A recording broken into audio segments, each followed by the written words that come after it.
অপরূপ প্রাকৃতিক সৌন্দর্যে ভরা ভুটানের ফোবজিখা ভ্যালিটি গ্যাংলোট্রাং ভ্যালি নামেও পরিচিত। ভুটানের অন্যান্য টুরিস্ট স্পট থেকে ফোবজিখা ভ্যালি অনেক বেশি সুন্দর জায়গা। চারপাশে পাহাড় দিয়ে ঘেরা ফোবজিখা ভ্যালি আসলে হলো একটি গ্লেসিয়াল ভ্যালি। ফোবজিখা ভ্যালিতে গেলে গ্যাংলোট্রাং মঠ অবশ্যই দেখতে হবে। এই মঠ থেকেই ভ্যালির নামকরণ করা হয়েছে। এই মঠটি ভুটানের অন্যতম প্রাচীন এবং গুরুত্বপূর্ণ বৌদ্ধ মঠগুলির মধ্যে একটি। মঠের চূড়া থেকে পুরো ভ্যালির সুন্দর দৃশ্য তোমার মনকে মুগ্ধ করতে বাধ্য।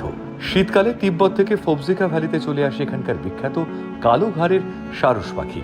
প্রতি বছর অক্টোবর থেকে ফেব্রুয়ারি মাসের মধ্যে এই পাখিদের দেখা মেলে।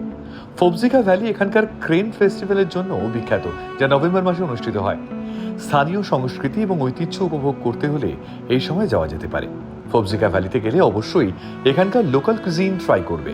এখানকার লোকাল খাবারগুলির মধ্যে অন্যতম হলো ইমাদাৎসি, যা একটি স্পাইসি চিজ ডিশ, এবং ফাকসাপা, যা শুকনো শূকরের মাংস দিয়ে তৈরি হয়। ভুটানের স্থানীয় খাবারগুলি সাধারণত বেশ সুস্বাদু এবং এক ধরনের ইউনিক অভিজ্ঞতা দেয়। ভারত থেকে ফোবজিখা ভ্যালিতে যাওয়ার জন্য প্রথমে কলকাতা বা দিল্লি থেকে পারো পর্যন্ত ফ্লাইট নিতে হবে। এর ভাড়া আনুমানিক 10,000 থেকে 20,000 পর্যন্ত হয়। পারো থেকে ফোবজিখা ভ্যালি পৌঁছতে গাড়ি বা বাসে প্রায় 5-6 ঘন্টা টাইম লাগে।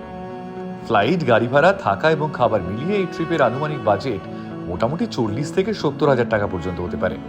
তাহলে বন্ধুরা, এই সুন্দর ভ্যালির সৌন্দর্য উপভোগ করতে ভুলবেন না যেন। পরের বার আবার দেখা হবে নতুন কোনো স্থানের গল্প নিয়ে।